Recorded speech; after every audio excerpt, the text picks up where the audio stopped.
Well, we'll get started. I am recording this, so if you have colleagues that you thought would be going to be on here that aren't here, we will share the recording. Also, that's a warning to you if you're planning on using any foul language. I'm sure none of us do that, but don't want to get recorded. All right, so thank you for coming. I know we have a mix of people here. And we do have a little, I won't go so far as to call it icebreaker, but if you could just pop your name in the chat so that we have sort of an attendance record, but also put in there if you have taken a look at the ASN tools that we've been sending out already, just how you're feeling about them, 1 to 10. 10 means you feel, wow, I totally understand all this. 1 means I don't know what they are yet, and that's fine.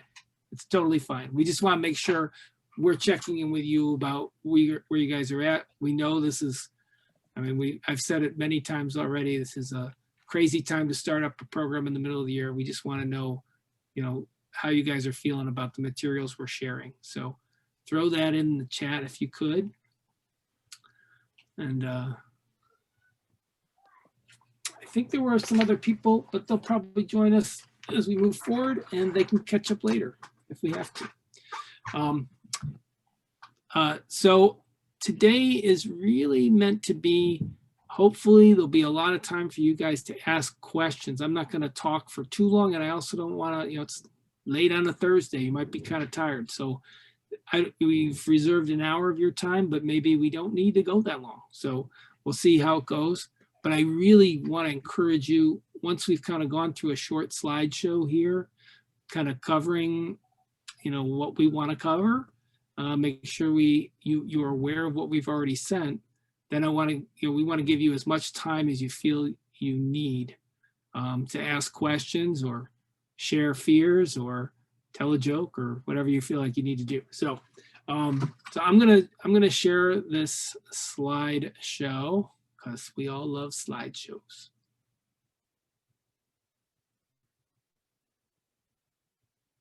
What? That's not it. You'd think I'd be getting good at this by now. Seems like we've got some good responses though, Mike. Oh, good. No 1s or 2s, so we're doing something. Excellent. Good.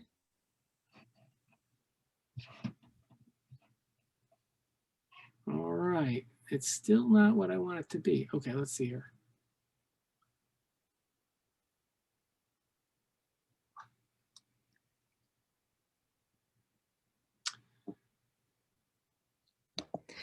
Mike, do you want me to try to share?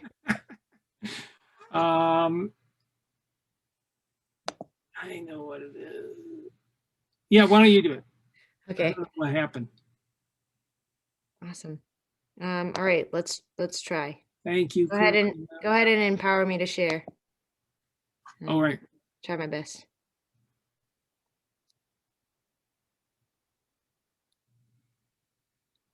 It isn't a meeting without technical difficulties. All right, your co-host now. Awesome. Okay. All right, can everyone see it? Yay, thank you, Karina. Okay. All right. So I think, yeah, people have been filtering in. See, that my ineptitude was really just a chance for more people to get into the meeting. Yes. Yes, it looks great. Great. So we already did this, so I'll skip ahead to the next. Mike, you just let me know and I'll yeah, let's move forward to the next slide. Okay, so you should have already seen these. This is the first thing I just want to talk briefly about. You should have seen a registration form. This is a tool for the students to register for the program. This is it's in the form of a JOT form, and it's really simple to use for the students. It has data that we need to collect, age, I forget all the details that are in there, but encourage the students to complete it as much as possible.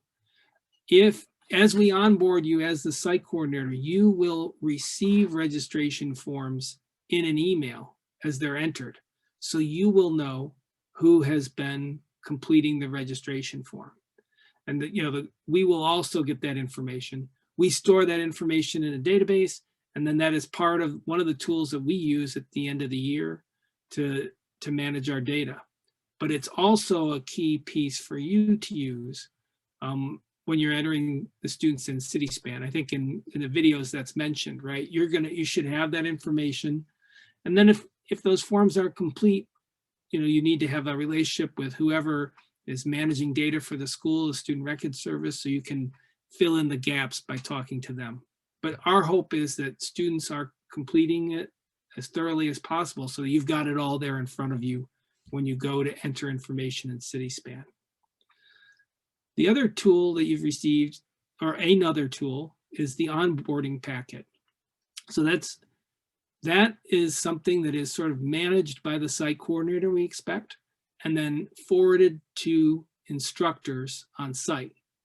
And there are two ways that these 21st century programs are being set up.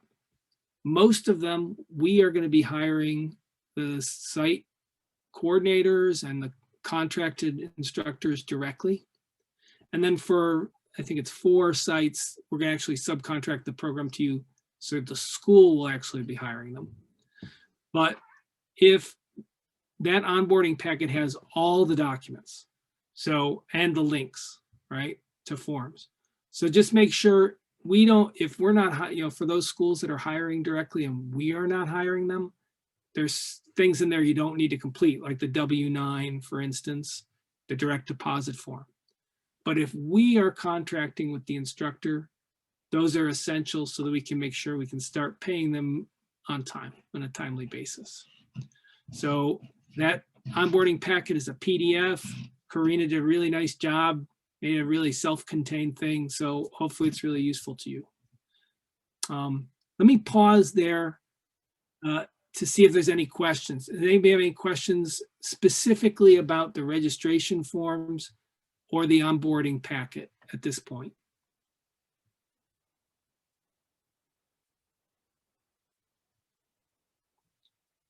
Wait for it. Nope. All right. If you have any questions, you can always call us or shoot us an email. We'll set up a phone call if it's a longer kind of question. I want to take a moment to remind everybody that on Mondays, we do have open office hours. One person did try to join us, but I put the wrong link in the invite.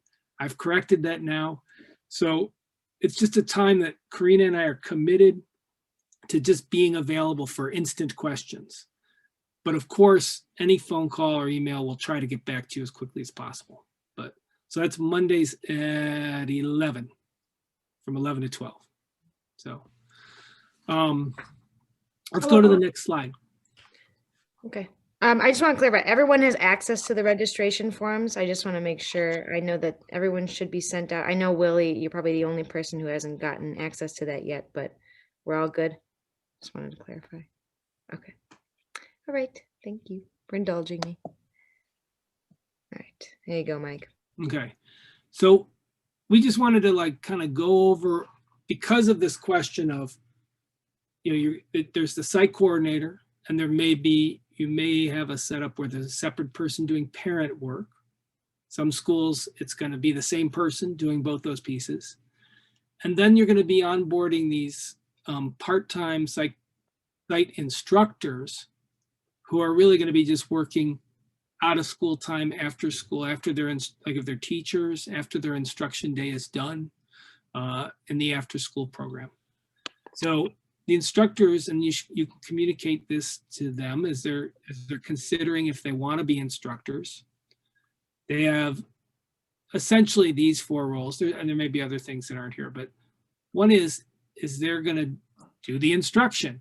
And that could, I use the term instructor, but that could include somebody who has a mentor group in the after school program, like runs a young men's leadership group. So it isn't necessarily they're teaching a subject, but the person that's going to be working directly with the youth.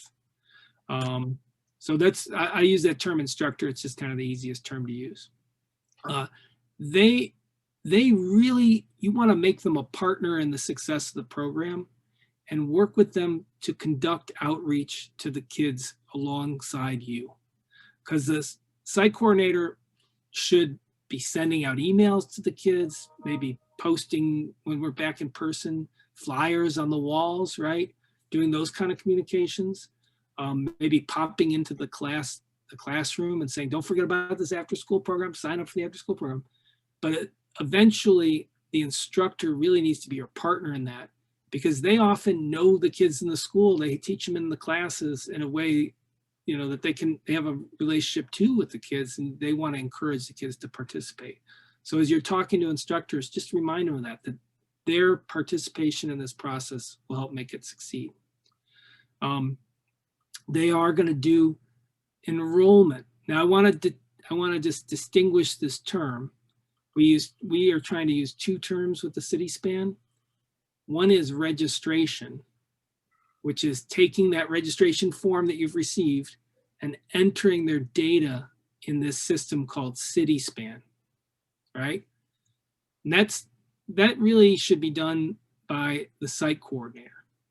But then once they are in there and you have set up activities, so let's say it's a chess club after school, you might set up the activity. You as the site coordinator have registered the kids in CitySpan, but now the instructor can be a partner in enrolling the kids in the activity because they're going to have that access in CitySpan. So, they might say, oh yeah, I talked to 5 kids today. I want to enroll them in my program. They can do that. And that we want them to feel empowered to do that. And we also want you to feel like that's another thing off your plate. So they can help by enrolling students. You can do it too, but I'd encourage you to open the door for them to help out. And then this is really critical. We want the instructors to take the attendance. You as a site coordinator or the site coordinator, whoever it ends up being, is going to be overseeing it, making sure it's done on time, but we don't want you to have to enter it. And obviously when it's remote, there's no like signature sheets or anything like that, but they will take the attendance, encourage them to do it. And that's something else. You'll just monitor that and prod them to do it, but you don't have to. I'm talking an awful lot and I want to make sure there's room for questions. So next slide. Yeah, perfect. So once you've identified the instructors, and some of you are already doing this, we're already getting this, you can give them the onboarding packet, but also send an Excel sheet to Karina that has the name, the role. So the role might be kind of specific, right? Like, well, you definitely want to determine whether it's an instructor or a site, or a parent coordinator or something like that. But you can also say chess club or something like that. It would be a nice piece of information. But this is really critical, is that we get their email address, because then we can set them up as CitySpan users. And once they're CitySpan users, they'll be able to do those other pieces I was talking about. So next slide. So I'm going to go through this pretty quickly. We did send out those videos about CitySpan, and if you haven't watched them, I know, we're all busy. Maybe and some people just registered for this meeting today, so you might not have had a chance. But I encourage you to watch them. It's really like Karina and my starring role. It's the only time I've ever been on screen. So, I think they're pretty simple. I think it's all pretty straightforward. I think you'll also be, some of you have experience with CitySpan and some of you have already seen this tool, but watch the video and then reach out to us if you have questions. Next slide. Any questions real quick? I want to make sure. Oh yeah. Leave space for the onboarding packet. Did anybody have any questions for the onboarding packet? I can't see everybody's faces. No? Okay. All right. So I kind of already have described this actually, but so the site coordinator is a regular user. They're responsible for all these different pieces I described, but you'll be getting this slideshow. So here's your list of duties all kind of lined up. The instructor is the attendance user. They're going to enroll students and they're going to take daily attendance. Next slide. I just wanted to be sure that I mention this, that CitySpan is one, it's the major ongoing piece of data that we collect, but it's not, there are other pieces of data and we'll be doing info sessions on those as well. Because we're not, I mean, for an example would be parent events. We're not going to store those in CitySpan, for instance. And there's some other data too that we'll go through later. But CitySpan is critical because it's ongoing. You want to get, as kids register, you want to be kind of putting them in, as you get those registration forms, you want to register them on an ongoing basis because you want their names in there. So when an instructor is ready to enroll somebody, they can just go in and the name's already there. You want to be complete in your data. So in CitySpan, you'll watch the video, it says a little more about this, but there's several pieces of data like grade in school, date of birth, student ID, and all those are pieces we need at the end of the year when we submit our reports. So CitySpan is the container for all that.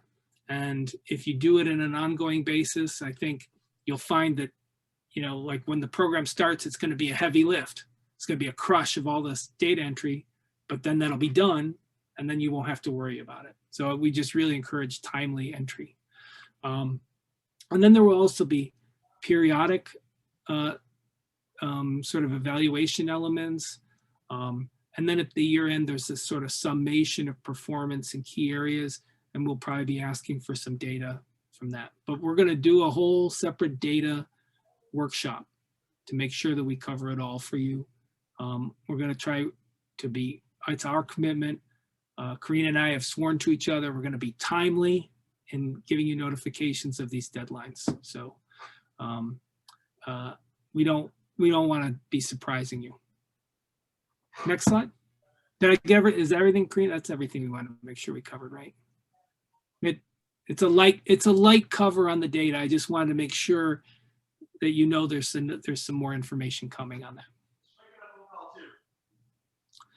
And here's that schedule of meetings that are coming up, or a schedule, part of basically the schedule. The next meeting is going to be a kickoff meeting of site coordinators. That's 2 weeks from today, the same time. And we're hoping by then you've talked a little with teachers, you've got some ideas of what kind of activities might be happening after school. Hopefully you've got some set up. We really want to encourage you to try and get some programming going in February. So even if it's just one like daily tutoring happening for kids that need help, with their graduation work, because the graduation's coming this semester for some kids, right? But on that date, this will be really a meeting of site coordinators to meet each other, know who your community is of site coordinators in the 21st Century Program, and do a little brainstorming. And that meaning we have some experienced site coordinators, and they're going to share some programmatic successes that they've had at different schools. And it'll really hopefully it'll be more of an inspirational conversation than just talking about data. So, and then you will see some other dates getting set up for more data. But so then on Mondays, again, we have those open office hours. We've already started them. We'll be there on Monday. We're preserving that time for you guys. Then we are doing bi-weekly, meaning every other week, meetups. And that'll be sort of announcements and telegraphing upcoming dates. It won't be a time for a lot of conversation with your colleagues, but it'll be a time to get, make sure you're getting information on a timely basis. And there'll probably be a little time for questions too. Then monthly, we're creating 3 cohorts for the new grantees. There are 12 new sites, so 12 will be broken into 3 different cohorts of 4. And it'll just be a chance to be together with a group of 4. Oh, actually, I guess it'll also include the returning sites too. So I shouldn't have said that. So it's really going to be cohorts. What did we decide? Did we decide cohorts of 6? That's what it I is, know right? we have 6, yeah. Yeah, it's gonna be of 6 sites. Sorry about that. So that'll be, kind of being, have a chance to develop a relationship a little bit with some of the other site coordinators, and you'll get to share ideas and hear from them. And lastly, a quarterly progress meeting. That'll be sort of like a check-in on making sure you're collecting data in a timely fashion. We'll be covering any other deadlines that have come up, and just trying to make sure that everybody's on track for the year.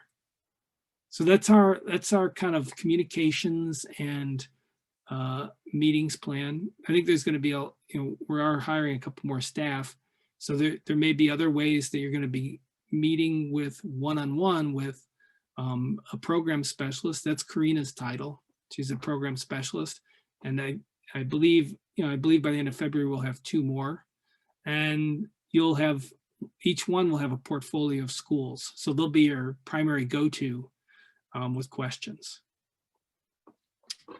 I think I got everything there, right? All right. Does anybody have any questions about the meetings or anything so far?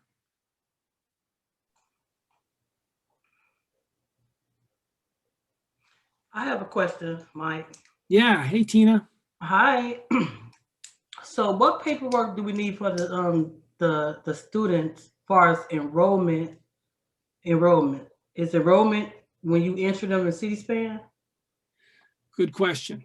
So there are certain programs that we run where you need to have an ID for the kid, or you need to have their income, or any of that stuff. This is not a program like this. We just need to have them to complete the registration form, which you can take a look at. But it asks them for it. It needs to be signed. It's a digital form, so it can be signed on a phone or on a computer. If they're under 18, it should be signed by a parent. What happens is I think that the form comes to us once, if they're both there together, they can both sign it at the same time. But I think it can be sent back out for a signature. I'm not sure. Is that right, Karina? I think there's some way. I'm sorry, I just accidentally muted you, Mike. I'm sorry. For the registration forms, for the what? Yeah, for the student registration form. There's a signature for a parent and a child. Yes, there's a place for both. Yeah, if the student finishes it and submits it, is there a way to get that parent signature digitally? I don't remember. Yeah, you should be able to go back and edit. Yeah. Yeah. So, but there's no other, they just have to be a student in your school. They do have to be registered in your school, just to be clear. This is a question that's come up. This is meant to be students from your school. So not just community students or other schools in the neighborhood. We're trying to meet enrollment with your students. So that form, Tina, is submitted. You'll get a PDF of that form. So you'll know who has submitted the form and who has not. And then we also get that PDF, and it gets stored in a spreadsheet for us. So, if you ever want to check in, you're just like, I'm not sure, so-and-so said he submitted the form, but I didn't get it. We can always go look at that spreadsheet and see if they show up there. Then you take that information and you enter it into CitySpan, and they are enrolled. That's it. That's all that needs to happen. The program, one of the directives of 21st Century is that we serve students who are most in need of support. But we know with our partner schools, all of them have had some interruption in their journey towards graduating, whether it's been truancy or felt bullied and left their school or whatever, right? I mean, there's a million reasons that students come to our schools, but all of them are about not finishing at another school usually. So we consider anybody a candidate for this program. They all need support services, right? So we don't have to demonstrate any evidence of that. It's just a referral. Did that answer your question, Tina? Yes. Cool. Anybody else have thoughts or questions? Yeah. Yeah, this is pretty specific, and I might be getting ahead of myself, but is it possible to upload student information or like export student information from PowerSchool into CitySpan? No. That is an awesome question. Well, here's the thing. We're looking at the possibility next year of using there is a service to do it. Now, here's the crazy thing. CPS uses CitySpan for their 21st century programs, and they just can move the data over. But because we're all on different systems, and we can't do that. We can, and maybe I pose this as a question to you. So like, we can pay a fee to upload a spreadsheet of data. But every time we upload the spreadsheet, it's $750. So we could, we've been discussing, we could see doing that like twice a year, maybe, right? Like, and especially because we could do all the schools at once. So like, we could work out something, I think, for the fall where if you registered students and we had a deadline of September 15th or September 30th, something like that, to submit a spreadsheet, then, we could just upload it. David Piper will punch the data for $3 a name. Is that what it is? Oh, $350. It's half of $750 or close to it, I guess. So yeah, that's a great question. And it's funny, we've been manually entering it for years and it never occurred to me that there could be a way to upload. And I reached out to the company and they were like, oh yeah, we can do that for $750. So, I mean, I actually think it would be totally worth it to do it once or twice a year, but then the problem is it's like, well, I don't know, we should have more discussion of that because I think it could be really valuable. That's a great question, Willie. With PowerSchool, I've been playing with it. You can export data into what is like the comma separated value file. I don't know if CitySpan allows that type of file to be uploaded. They don't allow us to upload it. They will upload it. And that's what I would provide them. So like theoretically, I could have a deadline of say like September 15th of you try and register everybody like right at the beginning of the year. The 18 sites send me CSV files. We combine them into a single file and then we forward it over. And then it's totally worth it, right? Because you don't have to key punch it. I don't think right now, the way enrollments are going to happen, they're going to be slow and trickling in. I don't think we'll do it now. I think it'll be manual entry. Willie, you look really sad.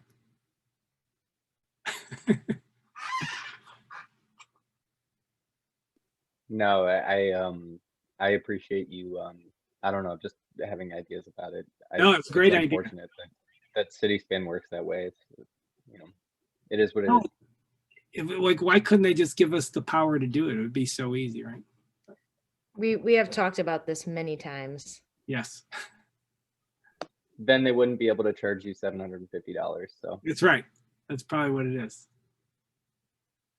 Does anybody else have any questions right now?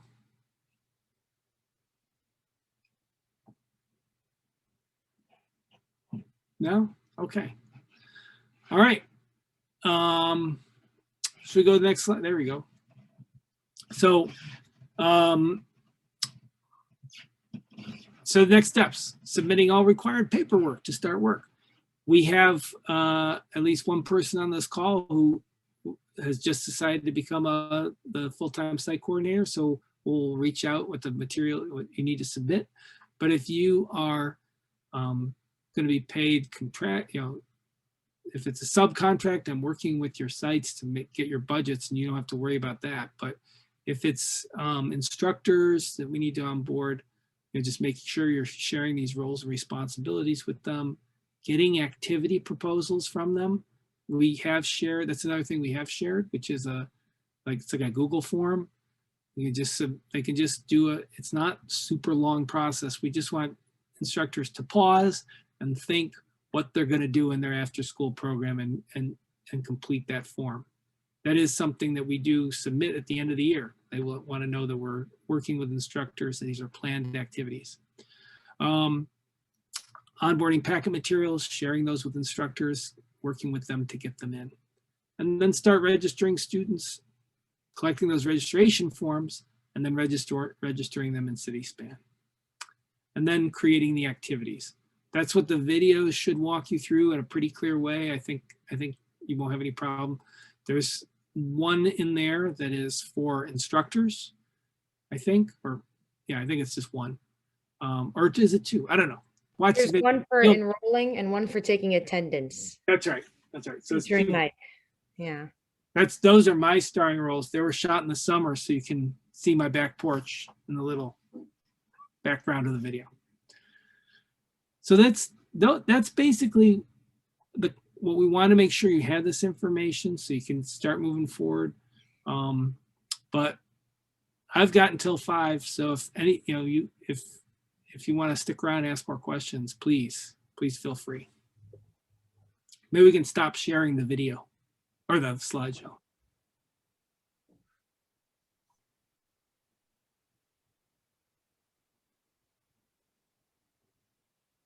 No questions? This is when I wish I had theme music playing in the background. As a teacher, you want to allow silent feedback, and don't let the silence sidetrack you. Give 6 seconds pause after each question.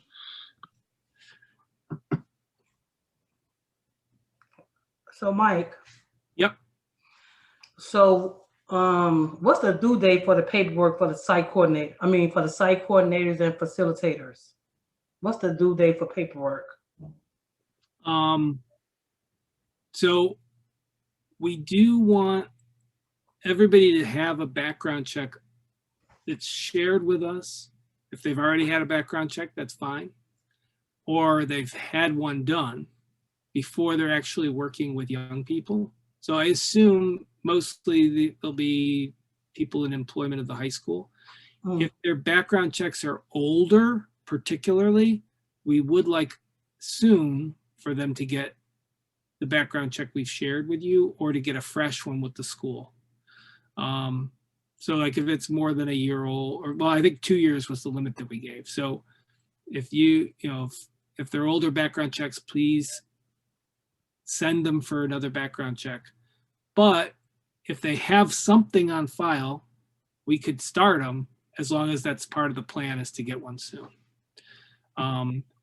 The deadline, for those sites that we are paying people directly, we do kind of have a deadline based on when we pay people, and our payroll cycle, which is, I think, in one of the videos that you'll view, which is about payroll.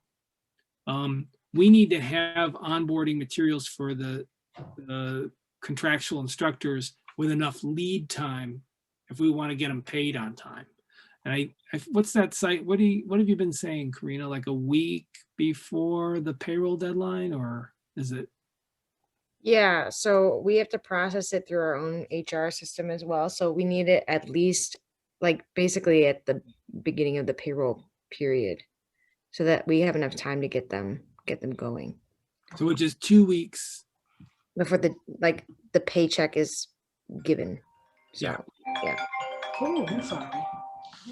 So we have I think the deadline is payroll has to be submitted. And when you watch the, just a quick note about payroll, because we didn't talk about that today. The video describes this process. Okay. We basically have electronic timesheets that the instructors will complete and submit. Like the registration form, you as the site coordinator will receive a PDF of their timesheet. we expect you to review it and approve it. There in the directions, there's, I think, go ahead, Karina. Yeah, we just created a very step-by-step kind of like guide for how site coordinators should be managing payroll with instructors. And so there will be that resource, which gives you everything, including visuals of what the biweekly pay schedule should look like. And there's also a new video on the YouTube tools resources playlist that includes how an instructor would log payroll, which I guess would also apply for those who are subcontracted site coordinators as well. Yeah. Now, if your instructors are actually employed by your school and we're not paying them, you can ignore all that stuff. You just, you know, and I think, Tina, you guys are going to be paying the instructors. Yes. Yeah. And by the way, I did get your budget today from Mr. Kumar. Okay. So I haven't had a chance to look at it yet. But Got it today? I think so. Okay. I have it. Okay. I know I saw the email come in. I think it was today. Okay. Thanks.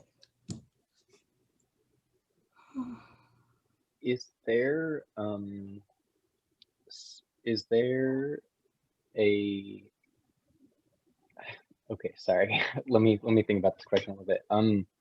So like as far as like us determining a budget, is the kind of whatever's paid out to instructors, is that a part of our operating budget that goes along with like the original kind of grant itself?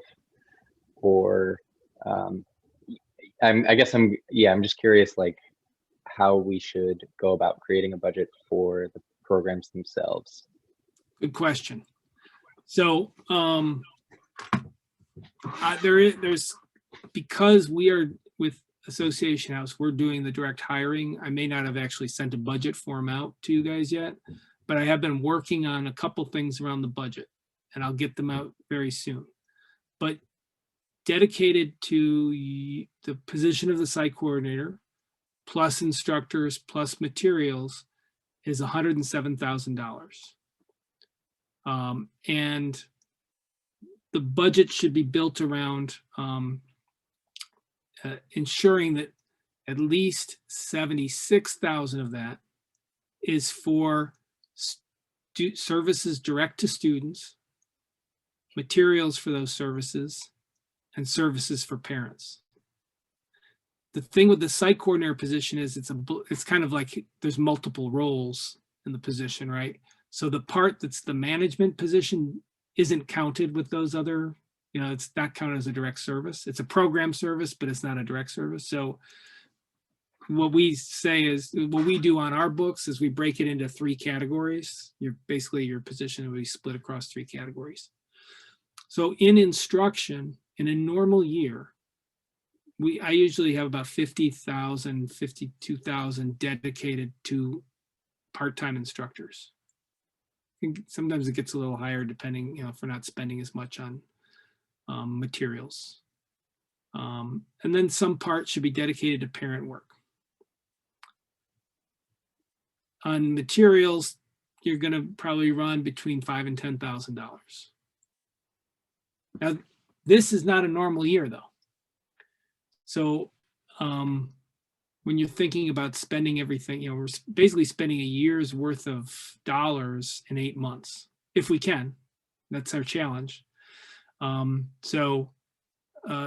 Probably you won't spend as much on instructors as you would normally because it's only 8 months, but maybe that means we can invest some in supplies that'll carry forward after the end of the year, right?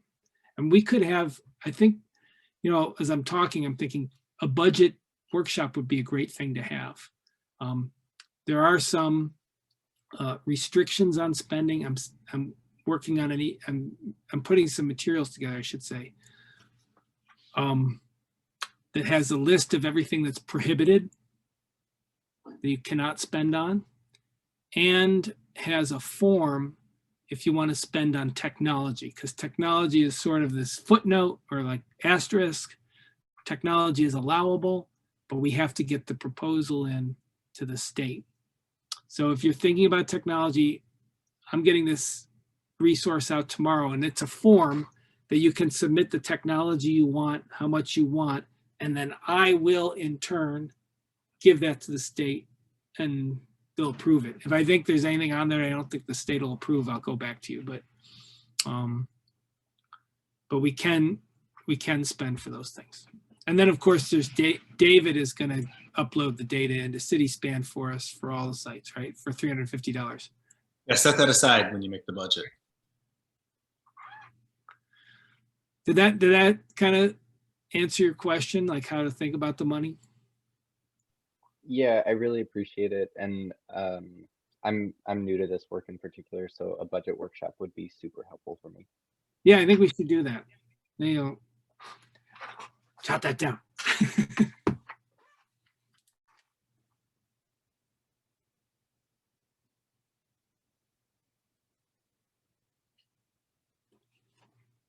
Anybody else have any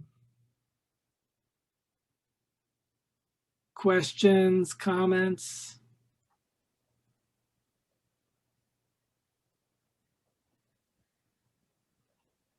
No? Okay. Well, we're available. Well, you know, maybe over the weekend you'll start meditating on this and you'll be like, Monday office hours. I love that idea. I'll be there on Monday and you can ask questions. So, but definitely, I mean, I've got some availability tomorrow too. So if you have questions, please don't hesitate to call. And watch those videos. But was that David? Quick question. When you said a year's budget to spend down in 8 months, it puts us in December. So does the fiscal year end in December for this budget? Am I right? Because you have a puzzle face. Oh. Usually we have to have all spend down by July, right? So all our fiscal budgets end by July. Oh no, you're asking a really important question. Okay, good. So normally the program year for 21st Century runs from September 1st to August 31st. This year, we didn't receive final notice of the program till the end of November. We had meetings in December. So you should think of the spending as going from, did I say 8 months? I guess it's really 7 months. So it'd be like February 1st, if you want to start February 1st through August 31st. But if you have expenses you wanted to try to count in January, like we could probably pick them up. So like, I don't know if you already, when you heard about this, bought some books, we could reimburse the school for them, or you could include them on your budget.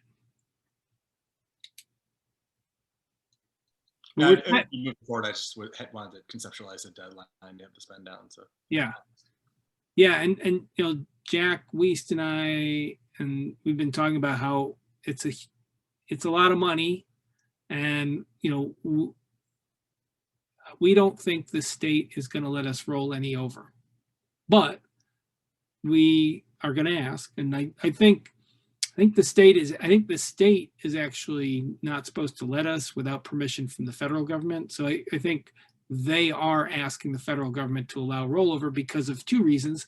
One is they didn't get the announcement out till November. Two is we're in a COVID year, right? You know, wouldn't it be better to let programs roll the dollars over into next year when we're probably going to be back in person and be able to be more robust next year? But I don't know what'll happen. So I think the right way to think now is we might be trying to spend this all down by the end of August.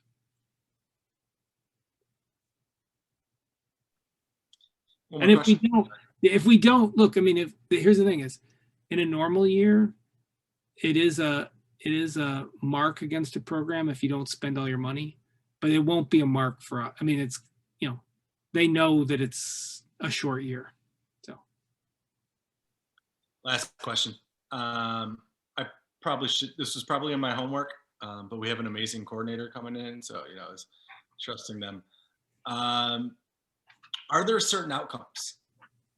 I'm sorry, what? Are there certain outcomes and expectations as far as, I know you said they understand it's a pandemic, But is there like a daily attendance threshold or amount of students engaged threshold that we need to meet? I'm sure you've answered that, but The normal goal, what we wrote into our grant, was that we would enroll 90 kids and that 60 of them, our goal is to have 60 of them attend regularly. That is a very specific term of 21st century, which is 30 days or more. However, I'll tell you all right now that it would be alarming if you had 60 kids in the first full year of programming attend 30 days. I would be shocked. It's a goal. It's an aspirational goal. The state, I'm really always clear when my relationship with the people who run this program that we're serving older high school students that often are struggling with attendance in school, but this is a population that should be served. So, I think at Albizu Campos, they hit 45 kids, hit 30 days. I thought that was great. So that helps. Then the other thing is this system of performance is going to be changed next year. And I don't even know what it's going to be next year. I don't understand it. They're going to do a workshop on it. I'm going to understand it better. But an email came out in January about that. So for now, I think the goal would be to enroll. Somebody asked me this on a call, like, okay, if we're adjusting expectations, what is the expectation, Mike?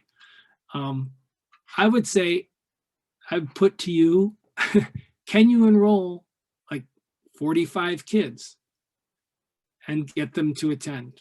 Not all of them regularly, but if you got like a group of 20 that were coming regularly, that'd be like knocking it out of the park for this kind of year, the year we're in. I don't want to lower your goals, but I also want to, I don't want to make you freak out. So I think the goal is to get 90 kids enrolled and 60 of them to 10, 30 days. And that's not going to happen. So see what you can do. Try and enroll 45 and, get half of them to attend with some regularity. Even that's a high goal because it's a new program happening in the middle of the pandemic. So. okay, when I said one more question, I lied. Sorry, I'm hogging. You're such a liar, David. This truly is the last question. There can be no overlap with this after-school activity and the after-school matters activity because they're both going. There can be. There can, but they're taking separate attendance on CitySpan, right? Yes, it has to be entered separately. Okay, so if a kid's doing after-school matter activity, but Willie's coordinating and enriching it, we can take attendance for the same time for the same kid? Yes. Oh, okay. And I have Well, then we have total confirmation from the state on this. Because one of the aspirations of a 21st century grant is that you are creating sustainability. And that means bringing in other resources to support its success. So if we're adding, I think Willie's going to do some enhancement on it. Maybe you want to, Ms. D likes to work alone anyhow, but maybe it's hiring another person to work with her so that some of the funds are committed to it too. But yeah, it's totally fine. And then maybe Willie can assist Ms. D in chasing down kids or whatever. I don't know. Now I will say she has kids enrolled from other schools, so you can't count those kids. The only kids in your school.